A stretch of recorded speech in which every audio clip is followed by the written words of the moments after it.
What is going on, engineers and engineerettes?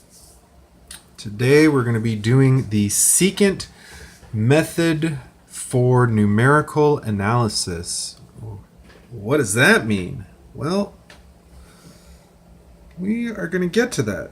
The basic principle is that you have 2 points on a curve. You have an equation, and you're trying to find when it equals 0. In this case, our equation is x squared minus 4x plus 3. That equation produces a chart that looks like this. In fact, wrong thing. What did I just do? There we go. Moved the chart into an unfriendly area. So let's go ahead and scroll over here a little bit more. So as you can see, we have a very basic parabola that is shifted over to the right just a smidge, and it's flattened out a little bit, and it comes just a little bit below the x-axis at -1. So as I was about to say, as all parabolas do, this parabola has 2 roots, one at x equals 1 and one at x equals 3. And what we are going to do is we're going to start with two arbitrary points on this curve, and we're going to see if we can find out what the root is or where it crosses the x-axis based on using the secant method. Okay, so what is the secant method?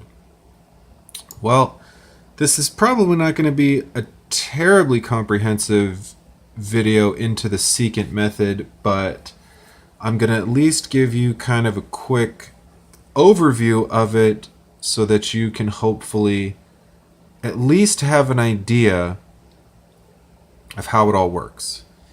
And so that you can go through it with me, we're going to go ahead and copy all this to a new sheet. Let's go ahead and move this to before this sheet to create a copy. Okay, so I'm going to go ahead and delete this sheet and delete this sheet. In fact, I'm going to call this homework for part A. And we're going to call this homework for part B. In fact, we failed on renaming this one. Homework for part B. Okay, so first things first, we're going to go ahead and clear out these f of x columns. This is I was about to say it's a function. It's a function of a function. This column is dependent on what the equation is, so if I don't change it out, it's going to mess up my entire spreadsheet. Then we're going to go ahead and edit this equation out. That's just for text, for note purposes. That doesn't power anything. And let's go ahead and take that out. In fact, so all the yellow stuff, you're kind of definitely making sure to change. The blue stuff is the function, and the orange, the kind of light tan over here is the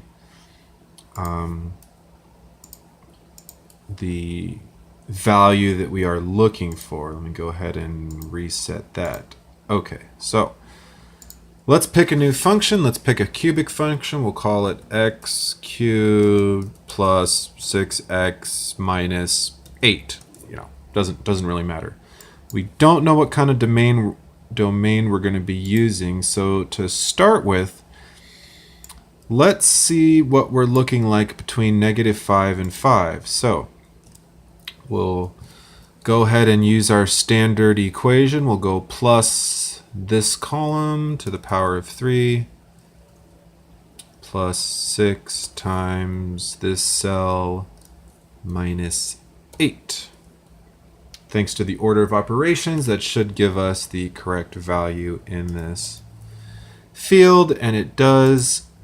And what we find is, oh good, we don't have a simple root here. Or when I say simple, we don't have like an obvious one where it's like x is 0. That's not, very exciting. I can guess Oh, actually it's not 1 either, because 1 is at -1. So somewhere between 1 and 2, we have a root. Because at 1, we're at -1. Although it really doesn't look like that, surprisingly. I don't know. Oh, it's because the scale is like to 50. So let's go ahead and delete some of these points, because this is really throwing off the graph. It's making it kind of hard to tell. There we go. That's a little bit better. So somewhere between 0 and 2, we have an area where there's a root.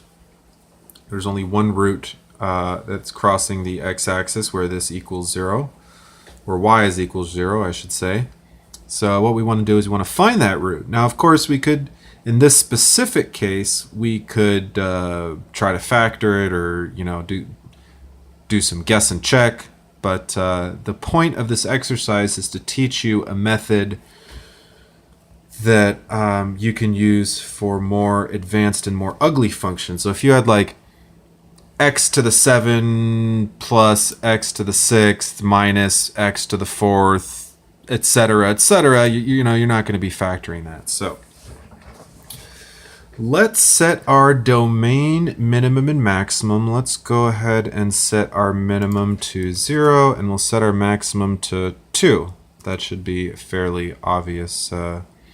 You could go 1.5 or a half and 1.5 and start off a little bit closer, but let's just start further away and see what happens. So we'll go ahead and delete. Actually, I think I'm going to leave that one. This one's okay. So first steps first. And in fact, let me go ahead and add something here. I'm going to call this x of I minus 1. Oops. And we'll call domain max x of, oh, did you really capitalize that? You little son of a gun. X of I.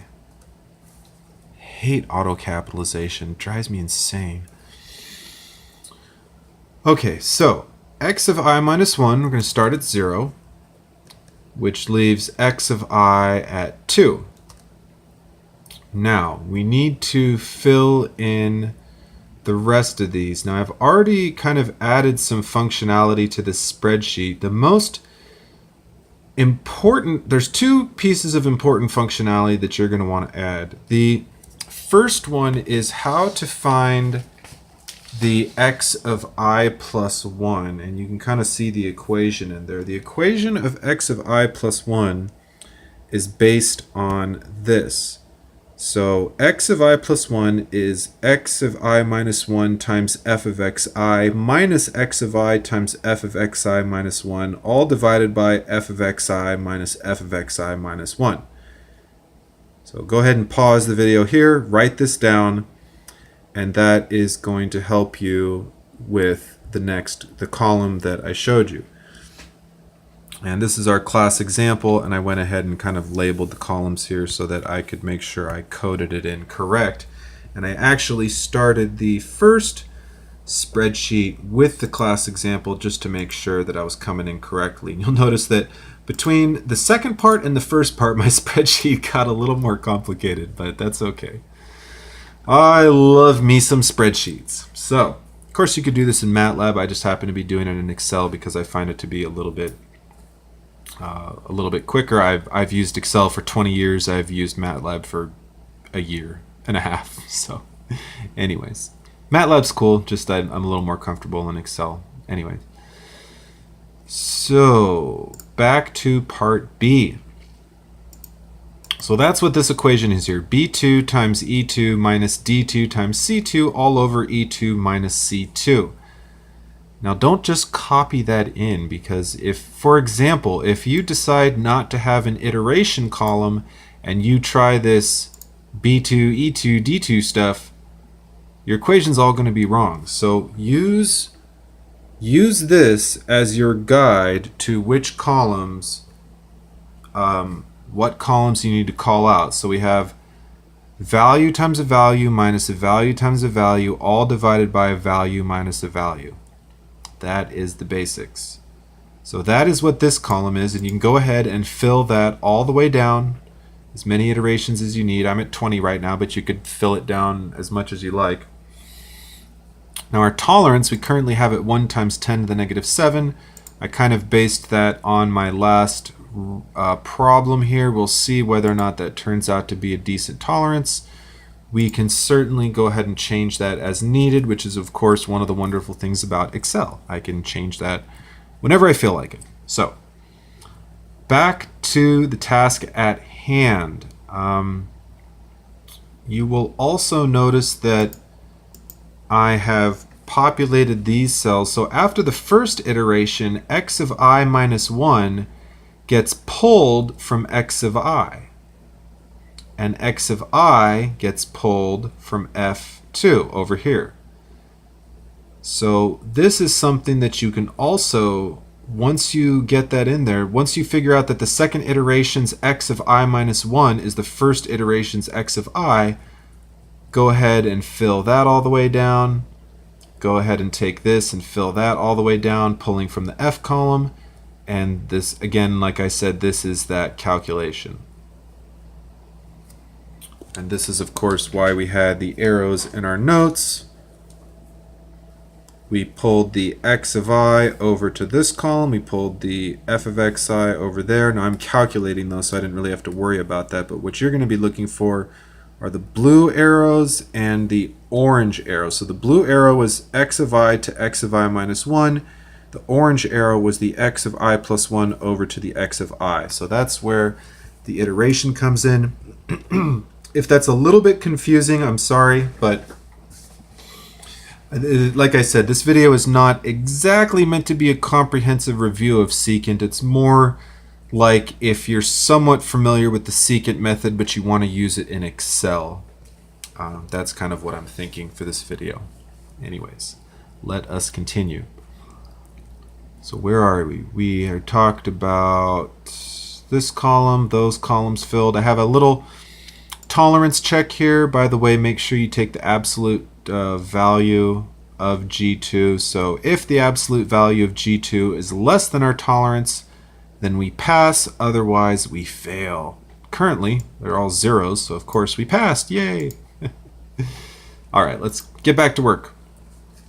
So, I think since this cell is taking values from the cell to the left of it, I can go ahead and cheat a little bit and say, alright, let's just go ahead and paste that there.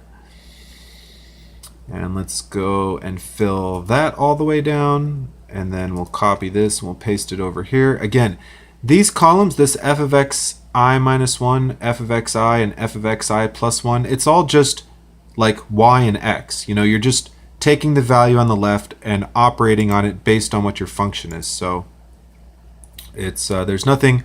The only difference between column C and column E is that column C refers to column B for the x value, and column E refers to column D, and column G refers to column F. So the cell left of it, we don't, so we're not too worried about that, and you'll notice everything is kind of funny in between the fills. Oops. Went ahead and filled a bunch of zeros there. Fail. That's right, Excel. I did fail. How did you know, Excel? So, it looks like the value where we're at 0 is somewhere about 1.10715. Very, very interesting. Very, very interesting. So this didn't take that many iterations, and just out of curiosity, maybe I will go ahead and let's make this a little more interesting. Let's take this value and let's drive this from this value. Let's take this value and drive it from this value. And instead of going from 0 to 2, let's say we're starting from -10. Oh, it still got there pretty quick. Let's go from -10 to 10. How about -50 to 50?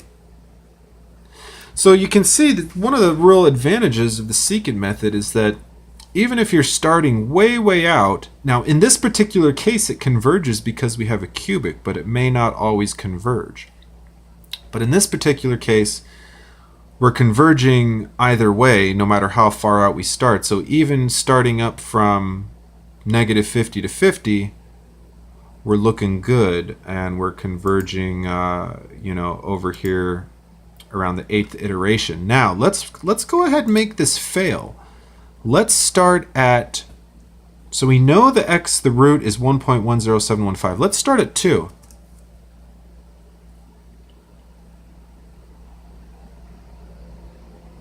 Wow, and actually, I actually did not know that personally about the secant method, that it would. Wow, I didn't know that. I'm actually really surprised that it still worked, even though our guess was outside of the domain. I didn't think it was supposed to work. It's kind of interesting.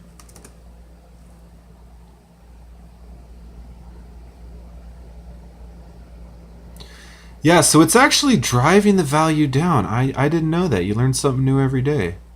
So even when I start at 10 and 20, which is way outside where the root is, it goes 10 to 20, then 20 to 8.5, then 8.5 to 7, then 7 to 5, then 5 to 3, then 3 to 2, 2 to 2, 2 to 1, and 1 to 1, and then from there it starts working towards its way to 1.107. So I guess you don't necessarily have to be within the domain of where it works. Of course, this is when you have a converging solution where you only have one root. I suspect when you only have one global root, and the global root is the local root. But if the local root is not the global root, you could have some issues. But that is really, really interesting.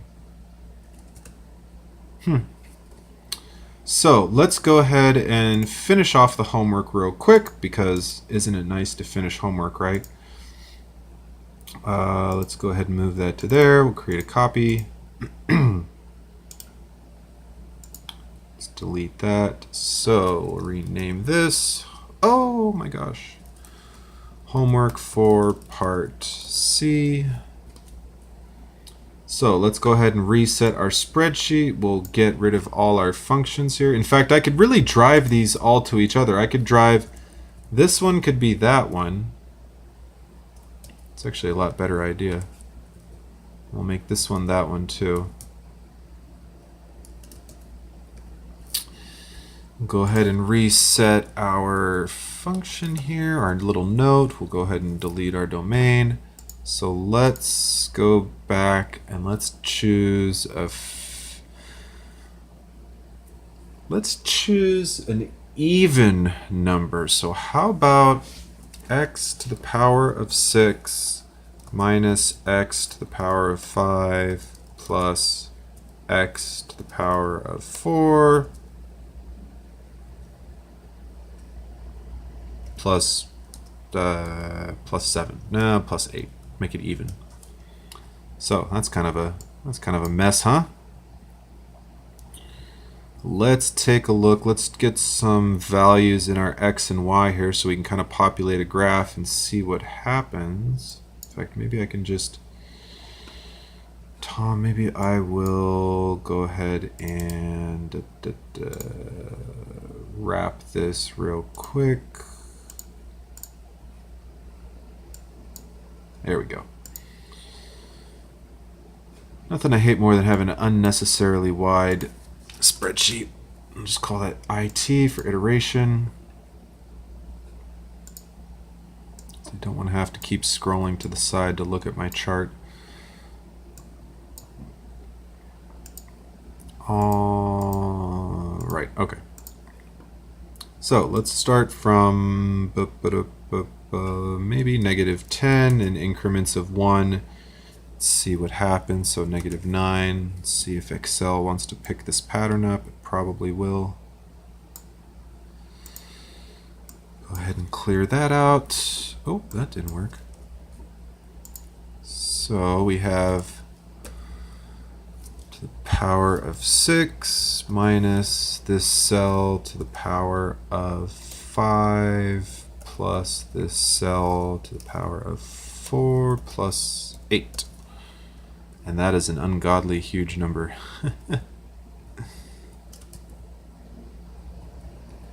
but we do... Okay, so our roots are near 0.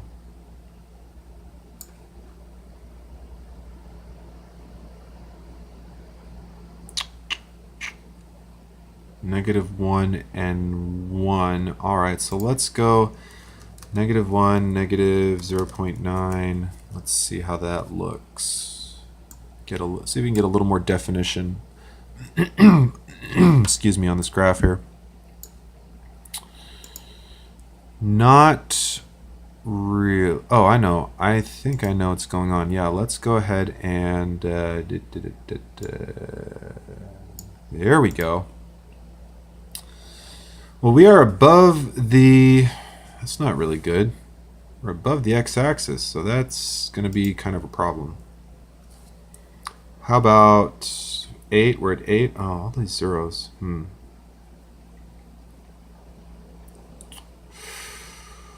Alright, this isn't working the way that I wanted it to. Let's try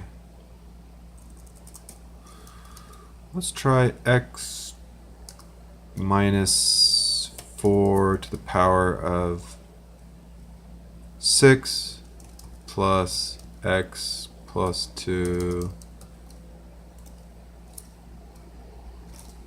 Let's go minus. I want to drop this down a little bit. Minus x plus 2 to the power of 3 plus x minus 1 to the power of 2 minus 1. Alright, let's try that and see if that somehow ends up working a little better for us. So, equals...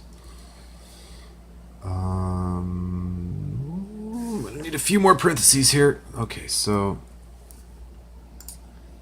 Oh my gosh, stop it.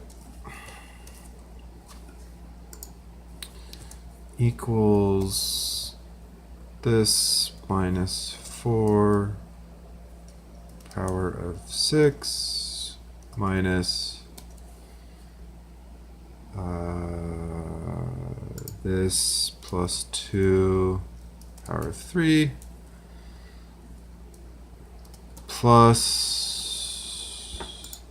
this minus 1 squared and minus 1 and another close parentheses. All right.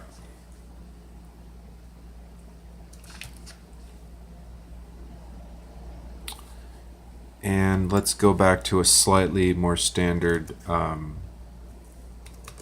negative 10 to 10 just to see what we're looking like.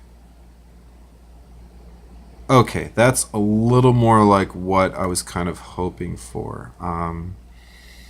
So let's go 0 to 3, 0, 0.25, 0.25, 0.5. Let's catch this all the way down. All right, that's a little bit more reasonable. So looks like we have a root here at 2, which is fine. So let's go ahead and call this, I'll just call it -5. That's fine. And we'll call this 10, and we'll see what happens. In fact, actually going to 1, 2, 3.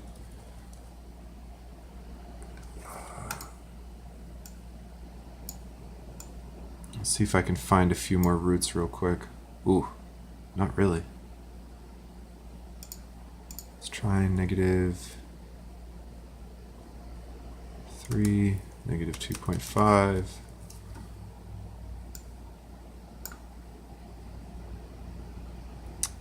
Okay, -3, -2. I'm trying to find a good scale to where I can kind of see what's going on.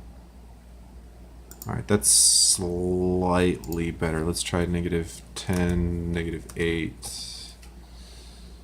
Could probably do some like zoom to fit or something, but okay, that's slightly more reasonable. So it looks like maybe it's just 2. Maybe. Well, I guess we'll find out, right? This is the whole point of the numerical analysis. Sometimes trying to figure it out by looking at the graph is not the easiest thing in the world. So where are we going to start? Negative 10 and 5. So there we are, negative 10 and 5. Let's go ahead and copy our function over here. And since we were nice enough to... issues. Having some issues right now. What is going on? What is going on here?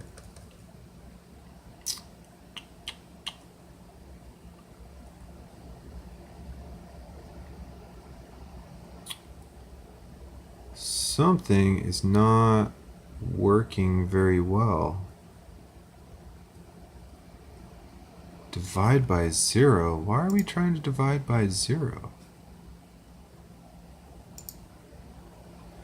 E2 minus C2. Oh, I think I know. Is that negative 5? Huh. Let's try negative 6. Oh, whoops. C2. Yeah, oh, that's bad. I did not do this right. So I didn't populate this right. What I did was I copied the value instead of the... Ooh, that was scary for a second. Copied the value instead of the function. That was all bad news.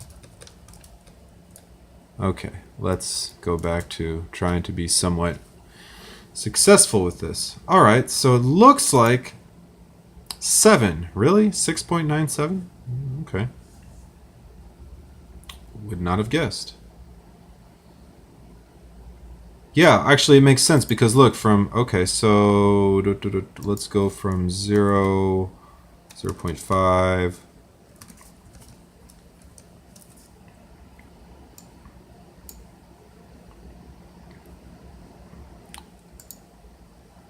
Well, anyways, this is really great example of why the secant method can be really useful. So what this is showing us is that we have a root at 7. Now,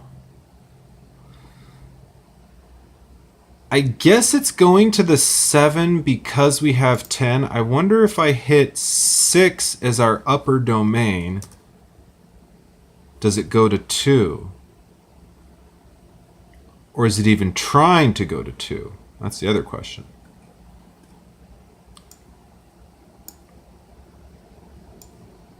So it's not an infallible method. It can't deal with all contingencies. If you have multiple roots in an area, yeah, see, it's diverging here. That's kind of like the issue. So I wonder if we start closer to 2, like if I start at 3 to 6. See, that's really interesting. So to review, if we go from negative 5 to 10, it'll converge to the root 6.97. If we go from 2 to 10, oh, that's too easy because that's the root. If we go from 1 to 10, it'll find the root at 2. But if we go from negative 10 to 10, see, now I'm trying to figure out how I got it to fail.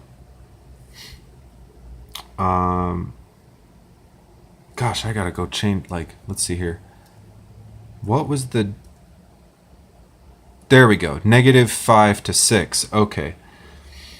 So for whatever reason, even though there's a root at 2, when I select a domain from negative 5 to 6, we see that it's not converging. You know, it goes 74, 5.9, 5.9, 74, 5.9, 5.9. So it's to use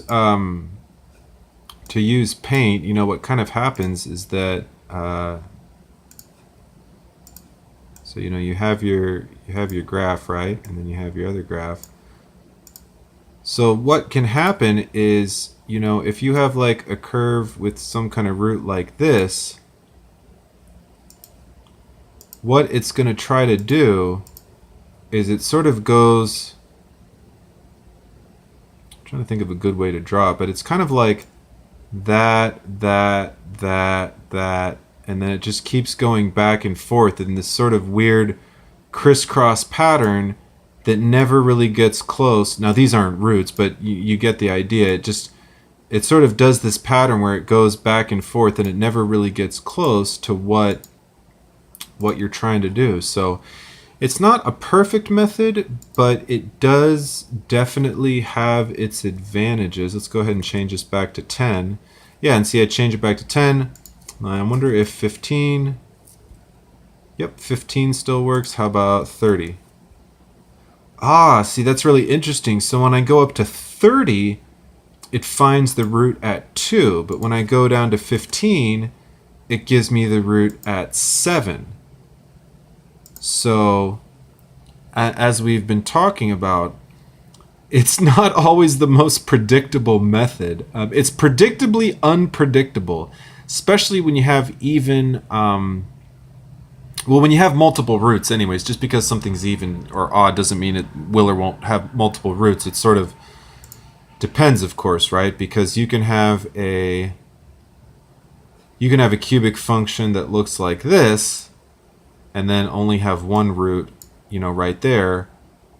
Or you can have a cubic function that looks like this, and then you can have a root, obviously you can have 3 roots. You can have a root here, a root there, and a root there. So depending on where you start, if you start here, maybe you'll get this root. If you start here, maybe you'll get this root. But if you start somewhere over here, you may or may not get one of these roots, and you may not get either one of them. It's not necessarily a guarantee just because you have a root on either side that it's going to converge. I don't really know enough about it at the moment, but I know for a fact that, just kind of based on what we learned about in class and what my experience has been here, that a little bit quirky, a little bit of a quirky method, but it's still kind of cool. Obviously, equations that you work on in real life are not always easy as, x squared plus 3x plus 4, so it can be nice to have a method that'll give you the root via numerical analysis very quickly, without having to kind of play around with the table like I was doing to figure it out the slow way. Until next time, like, comment, subscribe, and keep engineering.